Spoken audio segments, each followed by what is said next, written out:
On this episode, we have sneaker royalty in the building. He's legendary hip-hop producer, a sneaker encyclopedia. He's a size 13, and he's God's favorite DJ. He's none other than Brooklyn's finest, DJ Clark Kent. Wow, I'm going to take him on the road. Yeah. I just wanted to be super fresh. And I knew that to be fresh, you had to start from the bottom up. So you had to start from the shoe. You want to collaborate with someone that has an audience, who's connected with other people, that have a voice. So for me particularly, when I think of collabs, I like to practice the 5 C's. This is something I've come up with to allow me to connect the dots and then produce a collaboration with someone. So what are the 5 C's?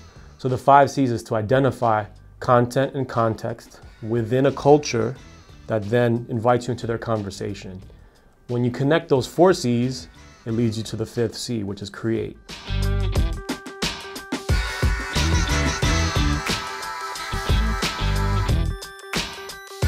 The music came from, I lived with my grandmother practically for my whole life.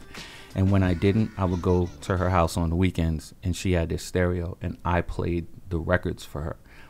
And like I said, it was 3 records, but one of them was a song called Happy Landings. And it was so good to me. And then I just listened. And once I played a record, I became the person who wanted to make sure I controlled the music because I saw how happy it made her. Right. My grandmother she was my world. Yeah. What added to it was I couldn't understand how the record played with the needle just sitting in the groove. I still don't understand that. I was just like, oh my God. I mean, I know now, but when you're 5 and you do it, you're like, oh my God. You know what I'm saying? Magic. Any tips or advice for young people who are trying to make it, of how to go about turning this passion or hobby into something that you can make money from? I think you have to be as extremely authentic to what you're doing as possible and never ask. Right. Because if you have to ask, then you're not. The brand has to see the value in you, and they're not going to see the value in you unless you're being truly authentic and it resonates. Your authenticity has to resonate. Like, you could find somebody with 1 million followers who won't be able to sell a sneaker. You find somebody with 50,000 followers who'll be able to sell a sneaker. For sure. Because they'll be able to go, he might have 50,000, but those 50,000 are his 50,000. Another great influencer that we have a connection to now is Little Jupiter. So if you don't know who Little Jupiter is, with 2 R's at the end, on Instagram, he's an influencer. He's a young guy just posting about what's relevant out there with sneaker culture and fashion. And he's amassed a huge following on just that, just doing that, just posting what he feels is relevant, what connects, the context, the culture of what people are into these days. The thing with footwear is the development time is long. It's one of the things about footwear. T-shirt you can make overnight.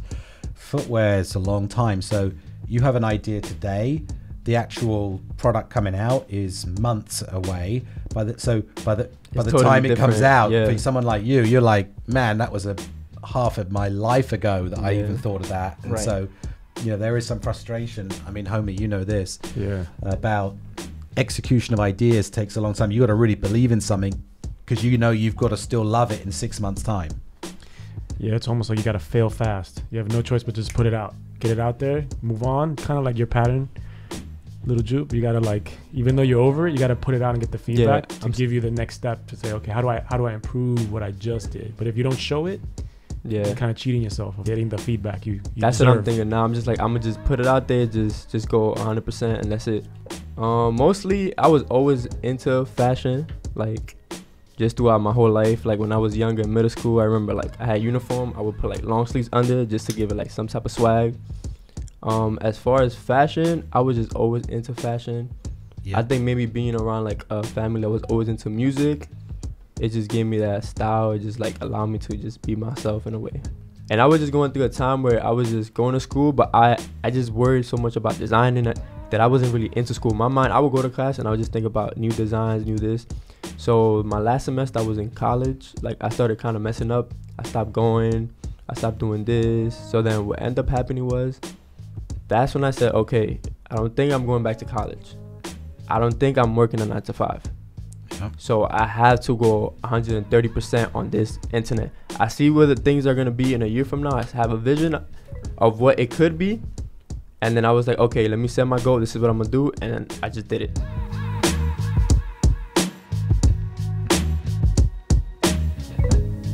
So my advice would be just don't reach out just to say hi. Reach out because you have some sort of value you want to bring to the table.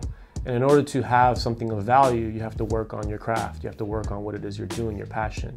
Build that passion into something valuable that you can then share or offer to someone else. So again, if you're going to reach out to someone repeatedly, it's important that you have a really a well thought out, precise point of value.